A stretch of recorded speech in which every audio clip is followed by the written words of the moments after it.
Para vocês que, como nós, ficaram órfãos após Vingadores Ultimato.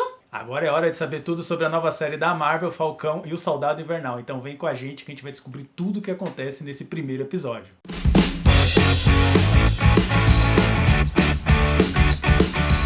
Fala, seus nerds, beleza? Sejam muito bem-vindos à nossa jornada. Eu sou a Nathalie. E eu sou o Tony. E a partir de hoje a gente vai trazer muito conteúdo nerd aí pra vocês, analisando os filmes, as séries que estão em alta. Então fiquem com a gente. Antes da gente começar, deixem seu like, se inscrevam no canal e vambora! Isso aí, pessoal. E como nós dissemos, nós vamos aí falar hoje sobre Falcão e o Soldado Invernal. E o que a gente tem pra trazer pra vocês sobre o primeiro episódio dessa série que tá dando o que falar? A Disney aí agora está trazendo um monte de séries pra gente acompanhar dos heróis. E desse modo a gente não fica órfão depois dos acontecimentos de Vingadores Ultimatos, né? Como não tem mais filme, mas nós temos séries.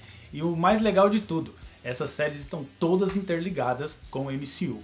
Então tudo que acontece nas séries está interligado com os filmes e a gente vai saber de tudo que acontece no primeiro episódio. Isso aí. É legal a gente falar também que quem quiser assistir a série está disponível no Disney Plus. É isso aí, né? É uma série da Marvel e quem é dona da Marvel agora é a Disney, então ela está investindo pesado, então você consegue acompanhar todas as séries. Como já saiu WandaVision, tá no Disney Plus, é exclusivo do Disney Plus, então é só assinar o Disney Plus que vocês conseguem acompanhar tudo lá, porque as séries são exclusivas deles. Então vamos saber de tudo aqui que acontece nesse primeiro episódio, que é coisa pra caramba, tá? Exatamente. Então acho que seria legal a gente começar falando sobre os atores aí, né? Quem é que aparece nessa série, de onde que vem aí do último filme, qual é o caminho que chega. Então, quem são os atores principais aí que aparecem? Então aqui nós temos todos os atores que interpretaram os heróis dos filmes que a gente já conhece. Então temos o retorno de Anthony Mackie, que interpreta o Falcão, e Sebastian Stan, que interpreta o Soldado Invernal. Continuando. Segundo a Variety, a série custou 150 milhões de dólares, sendo aí mais ou menos 25 milhões de dólares por episódio. Baratinho. Mas por isso que a gente tem uma alta qualidade de imagem, de efeitos especiais na série, que é de cair o queixo. O primeiro episódio, por exemplo, parece que a gente está assistindo um filme no cinema, que a qualidade é gigantesca. O que é muito legal também, né? Porque nessa pandemia, muita gente evitando de ir em cinema, né? Muitos filmes que seriam lançados acabaram sendo adiados. Então é uma forma de você trazer um pouco do cinema, do universo cinematográfico aí pra sua casa. Exatamente, isso não vai parar. A Marvel já anunciou várias séries, depois dessa nós temos aí a série do Loki, que tá chegando aí, vai ser incrível. Mas o foco hoje é tudo que acontece nesse primeiro episódio aqui. Vamos lá, como que começa aí a relação entre o filme, o final do Vingadores Ultimato e o começo aí dessa série, né? Pra quem assistiu o filme, sabe que o Capitão América ali, quando o Thanos bagunçou tudo, ele resolveu voltar e viver uma outra vida, não é isso? Exatamente. No final do Vingadores Ultimato, eles têm que devolver as joias, né? Porque eles trouxeram as joias, então eles têm que devolver as joias para não bagunçar a linha temporal. Então, no finalzinho do filme, se vocês lembram, eles se reúnem lá, o Steve Rogers, o Soldado Invernal, o Falcão e o Hulk. Eles têm uma máquina ali no tamanho menor, que eles já aperfeiçoaram a máquina, e o papel do Steve Rogers é voltar no tempo, colocar as joias onde eles pegaram durante o filme e deixar tudo como era antes, para não ter essa intervenção na linha temporal, tá? No filme é engraçado que eles falam assim, para nós vai durar apenas 5 segundos, você tem todo o tempo do mundo. Eles fazem todo o procedimento e o Steve Rogers some. Contam até 5, mas o Steve Rogers não volta na máquina, tá? O Hulk fica tentando fazer ele voltar lá, mas não consegue de jeito nenhum, e aí? Exatamente. Nisso, o Bucky olha pro horizonte e vê uma pessoa sentada na beira do rio, do lago ali. Ele chama o Falcão, eles chegam até lá e vê o Capitão América velhinho, mas feliz e contente. Eles têm um diálogo muito legal lá, então ele decidiu ficar, já que estava tudo resolvido, ele decidiu ficar lá porque ele encontrou o seu amor. Tiveram até aquela dança clássica que era pra ele ter no primeiro filme, ele não teve a dança com ela, no primeiro filme do Capitão América. Então ele retorna para falar isso para eles, é tudo muito rápido por causa da viagem no tempo, e ele pega e entrega pro Sam o escudo, né, o objeto máximo ali que representa o Capitão América. Que representa o Capitão América e toda uma história por trás. Ele entrega pro Sam e fala, é seu. Ele até... A bucha é sua. Esse BO é seu, assume agora porque eu me aposentei. E o Sam não consegue expressar muito o sentimento dele, ele fala que... Não pertence a ele aquilo, né? Exatamente, não pertence, é de outro dono. E a série parte daí. Então no primeiro episódio nós já temos algumas cenas de ação, né?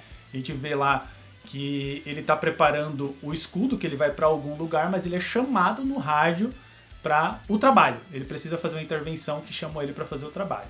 E é nessa hora que nós temos aquela cena de ação incrível do avião.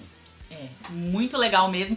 E, cara, eu queria muito um dronezinho daquele. Nos quadrinhos é representado por um falcão de verdade, né? Mas na série é representado por um dronezinho vermelho que fica acoplado na roupa dele. E, cara, que dronezinho é aquele? Incrível, né? É isso mesmo. O drone, o Asa Vermelha, nos quadrinhos é um falcão de verdade. Porque o falcão que a gente conhece no cinema, ele consegue falar telepaticamente com algumas aves. E nisso ele adota um falcão, e nos quadrinhos é o falcão. Mas aqui a Marvel decidiu trazer um drone, porque cabe mais na nossa realidade, tá? E ficou mais modernizado, assim, falando mais a nossa língua. Mas aqui pra nós é um baita de um drone, né? E o drone, ele derruba helicóptero, ele enfrenta a galera, ele faz um monte de coisa. E temos o retorno de um outro vilão. E vilão esse que apareceu no segundo filme do Capitão América lá, o Capitão América e o Soldado Invernal. Não sei se vocês lembram dele, é o Batroc. É o que é interpretado pelo George St. Pierre, que é um ex-lutador de UFC, campeão de UFC, e ele volta nesse filme também.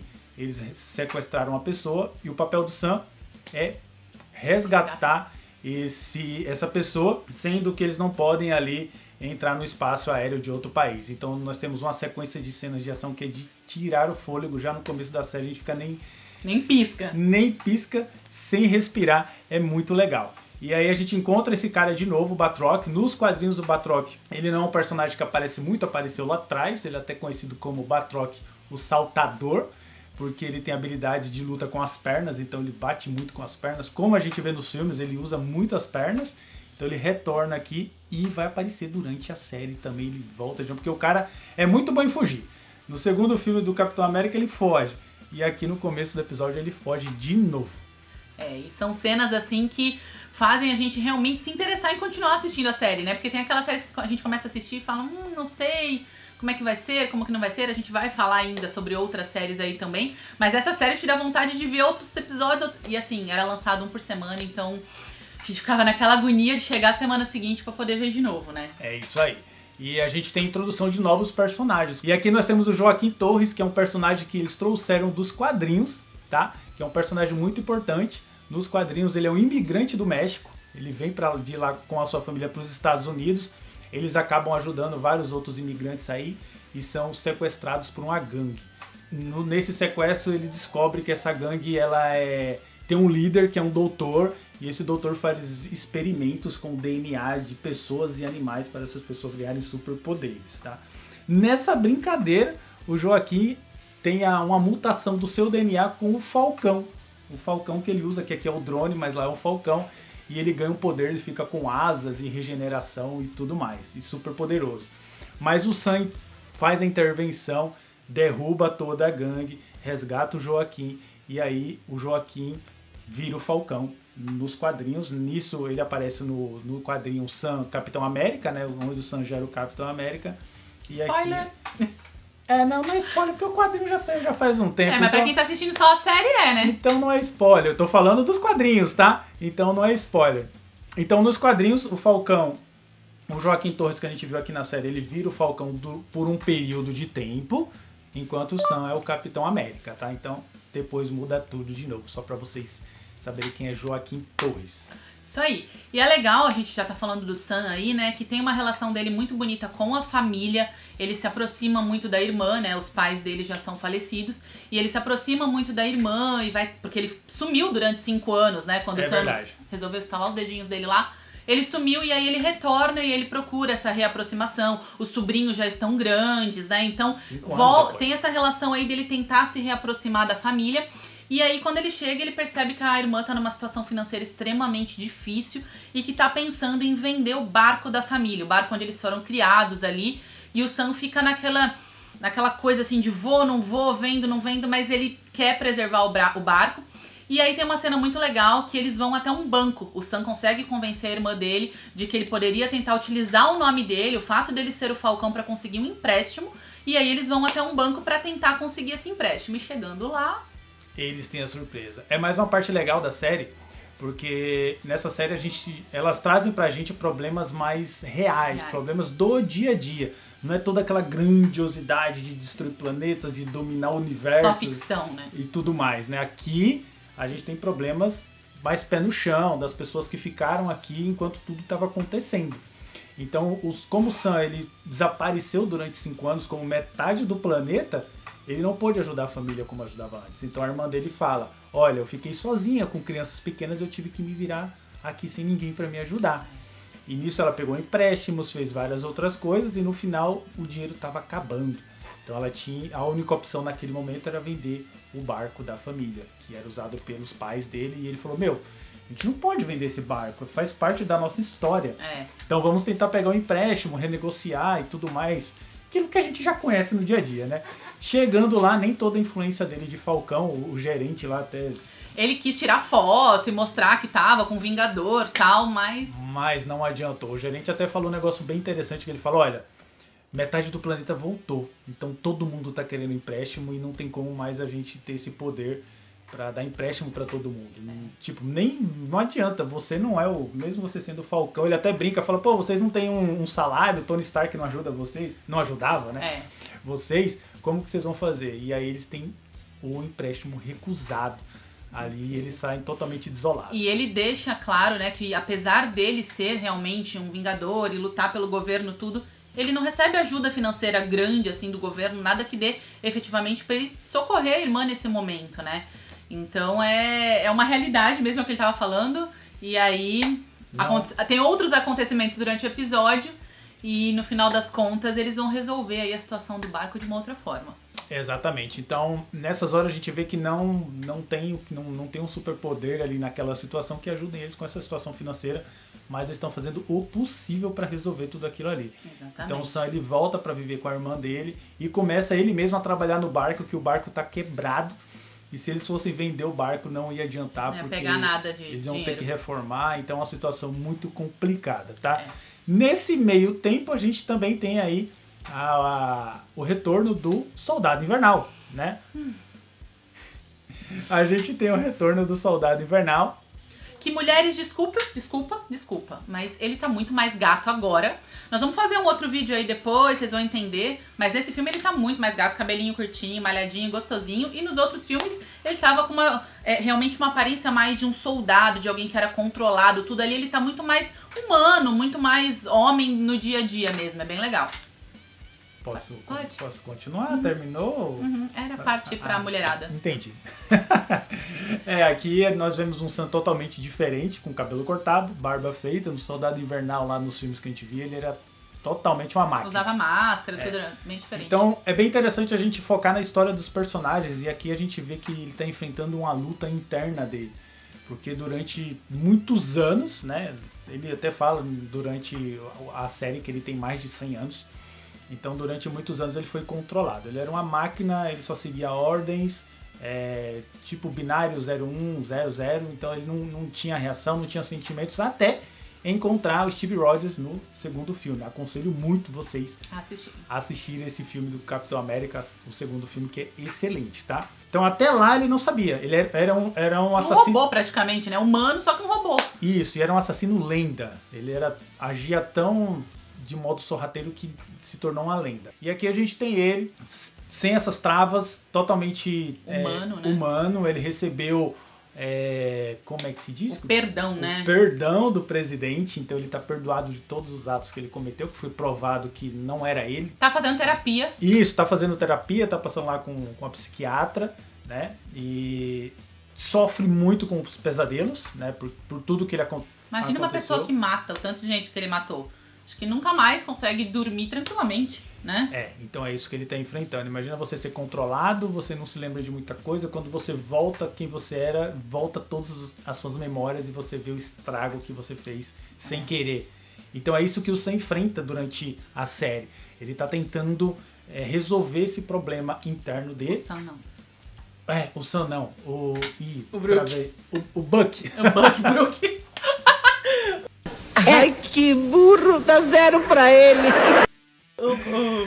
O Buck, ele tá tentando resolver esse problema interno dele, porque não é fácil. Então a gente vê durante a série, tá, que ele vai fazendo coisas pra tentar encontrar um perdão interno. Dos familiares das vítimas dele também, né? Ele tem um caderninho que foi deixado pelo Steve, e aí tem o nome de todas as pessoas lá que ele acabou matando, enfim, e aí ele procura a família dessas pessoas e tenta, de alguma forma, contar o porquê que ele fez aquilo, como que aconteceu, e nessa hora tem até uma relação muito legal dele com um senhorzinho japonês no filme, eu não me recordo o nome dele agora, no filme não, na série, perdão, não me recordo o nome dele agora, mas que é o pai de um dos personagens, de uma das pessoas que ele mata, né?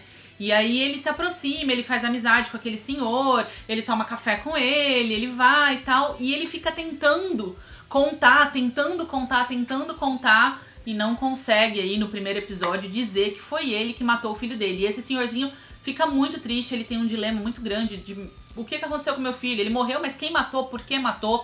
E aí no primeiro episódio ele não consegue contar aí que foi ele. Com esse senhorzinho é bem complicado, o Sam se aproxima dele, eles acabam se tornando amigos, se encontram toda quarta-feira para ir beber. E é uma forma que o Sam usa para tentar organizar aquele quebra-cabeça que ele tem dentro dele, mas ele não consegue. Até durante o primeiro episódio ele não consegue falar, o que também não é fácil para ninguém. Nossa, né? imagina. Você vê um senhorzinho que sofre. Ele tem um altar na casa dele, com foto do filho e tal. E ele não consegue, mas é engraçado que o senhorzinho trata ele como filho, até marca um encontro pra ele com a atendente do bar. Ele tem um encontro lá. Mas não dá muito certo, mas ok. O cara tá enferrujado, né? Fazia 100 anos que o cara não saía com ninguém. Então não dá muito certo. E é aí que aparece os novos vilões, né? Os vilões da série, que são os apátridas. Que é um grupo de pessoas que estão agindo aí em várias partes do mundo com um objetivo. No filme, o Joaquim, aquele carinha que eu falei pra vocês, ele fala que depois do blip, o blip é o estalo que o Thanos deu, né, que varreu metade da população, e aí voltou em o Vingadores Ultimato, foi o blip do Homem de Ferro, do Tony Stark, né, que ele faz a versão dele do blip e volta todo mundo. Porque o que dá a entender na série é que depois que metade do planeta foi devastado, evaporou a população, né? Não metade fisicamente do planeta, não existiam mais divisões, não existiam mais... Tipo, era tudo um só, tudo se tornou um só. E depois que voltou, metade do planeta, aí, sei lá, 3,5 bilhões de pessoas voltaram literalmente da noite pro dia, tava tudo voltando ao normal. Então os apátridas, eles querem um mundo unificado, eles não querem nada dividido, por exemplo, eles não querem mais um Brasil e Argentina, não, tem que ser tudo uma coisa só. Porque com isso, a gente, segundo eles, né, a gente elimina indiferenças, a gente elimina guerras, a gente elimina um monte de problema que a gente tem hoje. Preconceito e uma série de coisas. Mas essas indiferenças eles sentem muito assim, né, de serem discriminados e tudo mais, porque eles são super soldados, todos eles ali, né? Exatamente. Então eles também tomaram o soro que o Steve tomou e que o Soldado Invernal também tomou, né? Só que o Steve reagiu de uma forma e o Soldado Invernal depois que se libertou também, e eles não, eles se sentem discriminados e se sentem usados por uma pessoa que tem lá na série, que vocês vão entender aí assistindo os próximos vídeos, mas que é o Mercador do Poder, né? Eles são utilizados pra conseguir as coisas que o Mercador do Poder quer. Então você eles... falou a pessoa que a gente vai falar depois do vídeo, acabou de falar quem é a pessoa. Não, é que eu não quero dizer quem é. O Mercador do Poder pode saber, mas quem é o personagem? Isso é verdade. Isso daí é só no último episódio que a gente fica sabendo, né? Então, o Mercador do Poder usa esses apátridas pra conseguir o que ele quer. Então eles se sentem usados, eles se sentem discriminados e por isso eles querem essa mudança toda, essa revolução toda, só que eles não agem muito certo aí pra conseguir isso, né? Segundo o que a gente conhece, o soro desperta o soldado que você é lá no fundo. Então se você for uma boa pessoa, você vai ser um ótimo soldado. Se você não for uma boa pessoa, o soro vai despertar aquele lado sombrio que você tem. Uma curiosidade é que nos quadrinhos o apátrida não é um grupo, é uma pessoa só, tá? E essa pessoa era um resumo, vou dar um resumo bem resumidinho aqui. Essa pessoa era filho de um grande diretor da ONU que também lutava por um mundo unificado, sem fronteiras, mas infelizmente, ou ironicamente, essa pessoa morre pisoteada em um evento da ONU, onde seu filho fica revoltado e se veste como uma apátrida, pega o dinheiro do pai, esse que faleceu, e começa a cometer atos de terrorismo contra a ONU, com o mesmo objetivo que o pai, mas ao invés do pai que ele estava fazendo isso de um modo pacífico, ele começa a fazer isso usando terrorismo e usando tudo que vocês podem imaginar, e se torna ali um dos vilões do Capitão América, que acaba sendo vencido pelo Capitão América. E eles mudaram então isso na série, né? Colocaram aí uma galera que são esses apátridas. E aí o que acontece? Existem ainda algumas ampolas desse soro que estão aí sendo guardadas, mas vocês vão saber o que acontece com essas ampolas nos próximos episódios. Exatamente. E falando de Soldado Invernal, de Falcão, a gente tem que falar do Capitão América. Tem Capitão América no começo da série? Não tem? O que acontece? É verdade. Um dos grandes dilemas do Sam é que ele recebeu o escudo e a missão de se tornar o Capitão América. Ele não se acha digno de ser o Capitão América. Ele não se acha digno de carregar todo esse poder que o nome e principalmente o escudo. O escudo é o item-chave da série. A gente vai ter vários focos no escudo, close no escudo, então o escudo é o item X da série. Então ele não se acha digno de carregar o escudo, entendeu? Ele não quer.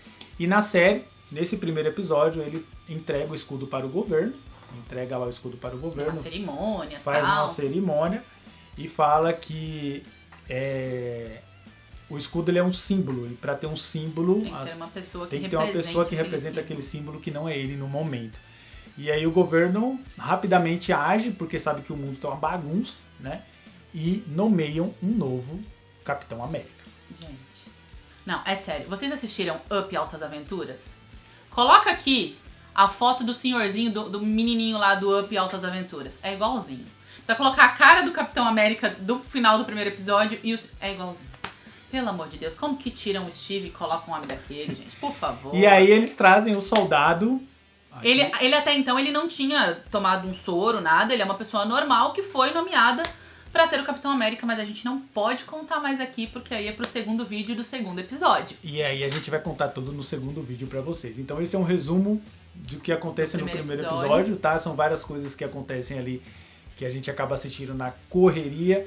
E se você não assiste os episódios, mas quer ficar antenado naquela roda de amigos, pode assistir os vídeos que você vai ficar tranquilo e vai saber tudo o que acontece, beleza? Isso mesmo. Então se vocês gostaram do vídeo, se inscrevam no canal, deixem seu like aí pra gente e continuem aqui ligadinhos que vai ter o segundo episódio com muitos detalhes pra vocês.